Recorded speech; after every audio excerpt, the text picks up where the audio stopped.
Salutations à tous et bienvenue dans ce premier épisode. Aujourd'hui, je vais vous raconter l'histoire de Quibi.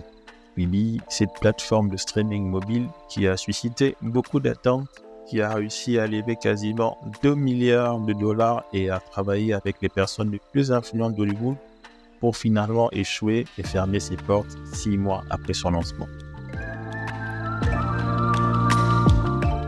Je suis Henri Lépa, Product Manager, formateur, développeur et entrepreneur. Aujourd'hui, je vous propose d'aller explorer l'histoire de Quibi, de décortiquer les raisons de son échec et de voir quelles leçons nous pouvons en tirer.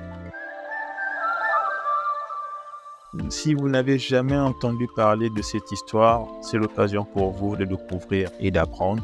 Si vous la connaissez déjà, c'est aussi pour vous l'occasion de l'écouter d'une autre manière. Je parle là bien sûr de mon analyse. Donc voilà, vous allez aujourd'hui réécouter cette histoire avec une approche qui est totalement différente. Donc, bienvenue dans l'histoire fascinante de Quibi, du nouveau Netflix qui n'a pas fait long feu.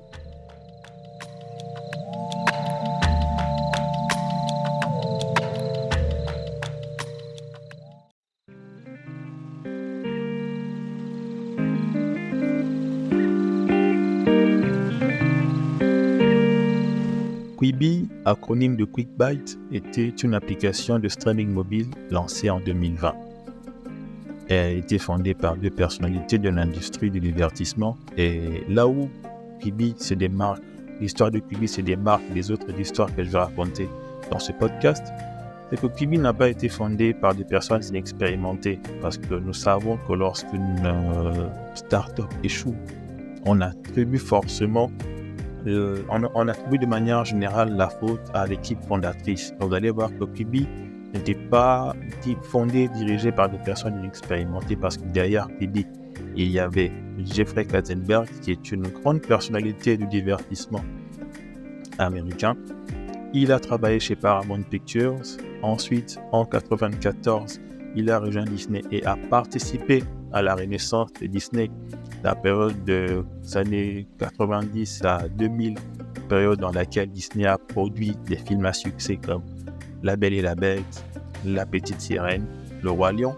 Et après, il va, dans les années 2000, s'associer à Steven Spielberg et David Geffen pour fonder les studios DreamWorks. Studio DreamWorks qui, bien sûr, a produit aussi des films d'animation de grande qualité, tels que Shrek, Madagascar et j'en passe.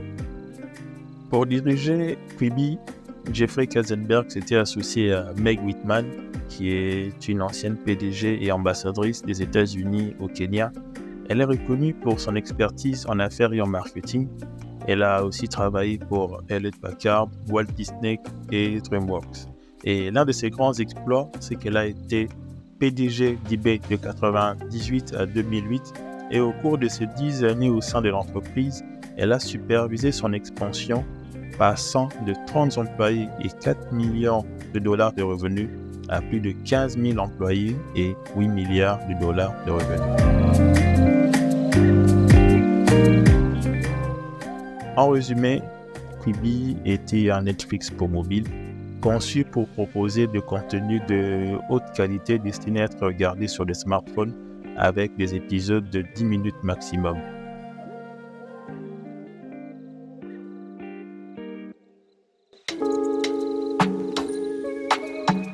Le lancement de Quibi s'est fait en avril 2020 et ça a été un événement majeur et l'impact ou l'influence de Jeffrey Katzenberg avait attiré des investisseurs de premier plan tels que Disney, NBC, Alibaba et avait permis aussi d'attirer des grandes personnalités du divertissement américain tels que Idris Elba, Jennifer Lopez, LeBron James, Kevin Hart, The Rock et j'en passe.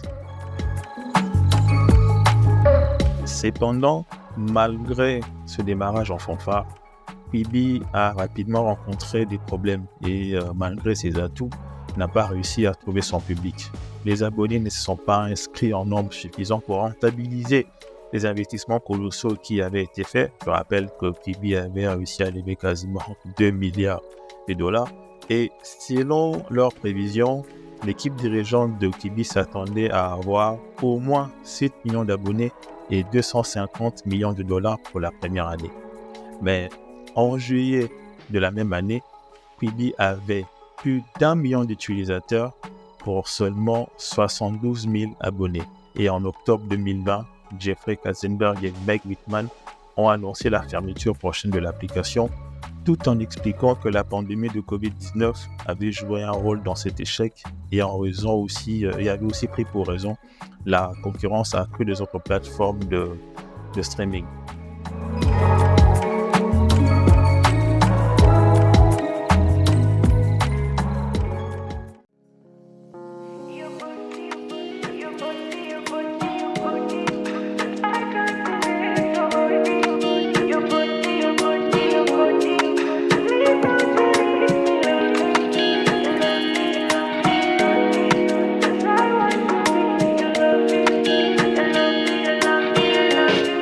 Donc, nous allons maintenant parler des raisons de l'échec de Quibi, parce que l'échec de Quibi peut être attribué à plusieurs facteurs clés, notamment le modèle économique, les choix stratégiques et la qualité du contenu.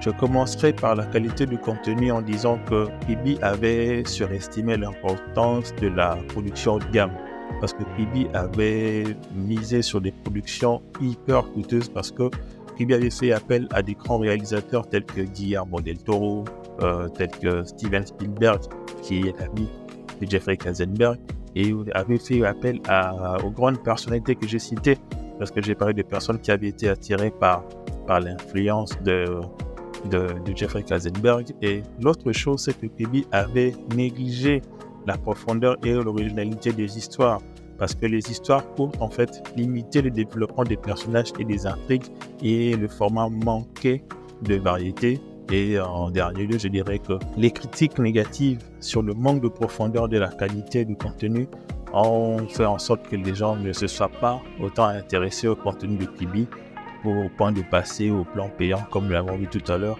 avec les 72 000 personnes sur les 1 million.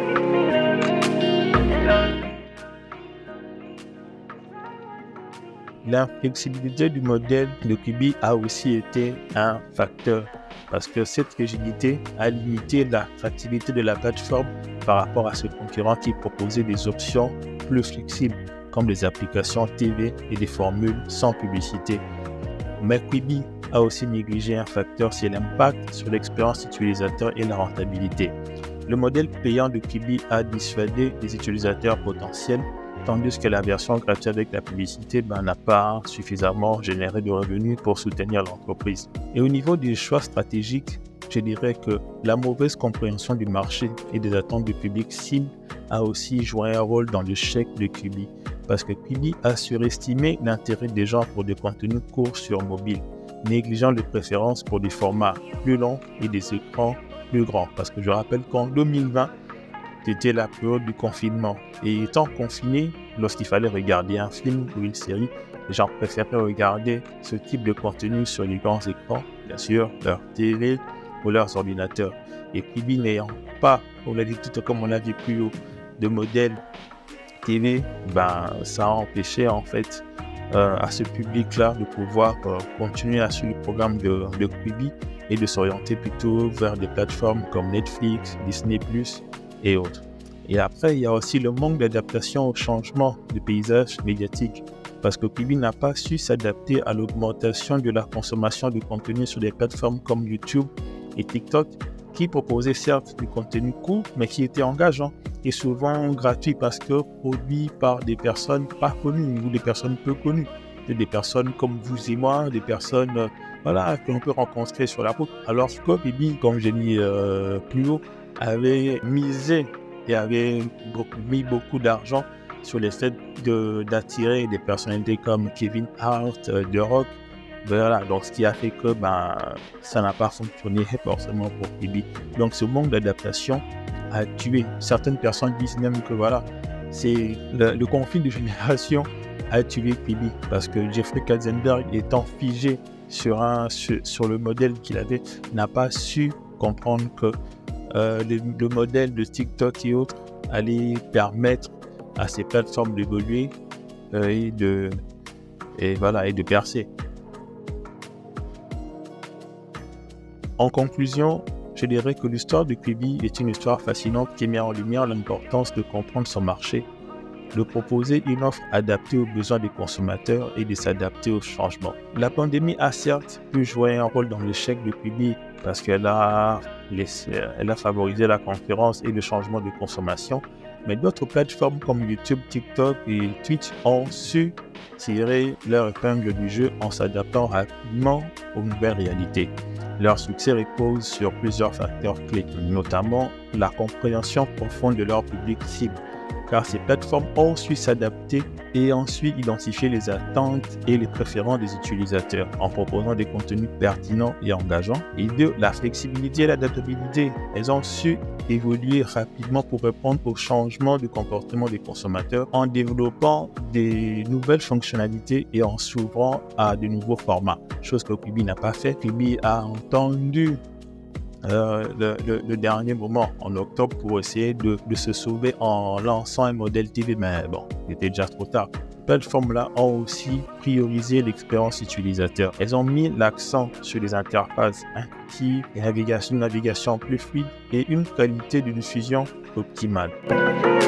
Pour conclure, l'échec de Quibi nous rappelle que le succès dans le monde numérique n'est pas une question de moyens financiers ou des noms prestigieux, mais plutôt de compréhension fine du marché, d'agilité stratégique et d'une offre centrée sur l'utilisateur. J'espère que cet épisode vous a permis d'apprendre des choses et de découvrir l'histoire de Quibi. Et vous l'avez vu, le format il est dans mon live, donc c'est pas une narration, c'est vraiment un mode live, donc voilà pourquoi j'aime ce format, en tout cas voilà pourquoi j'ai préféré vous présenter cette approche. Donc dites-moi dans les commentaires si vous aimez ce format ou s'il fallait le changer. N'hésitez pas à partager cet épisode ou le podcast lui-même aux personnes qui, comme vous, s'intéressent au digital et à tout ce qui tourne autour. Et n'oubliez pas aussi de vous abonner pour ne rien rater. Merci pour votre écoute. C'était Henri Lepa. Peace.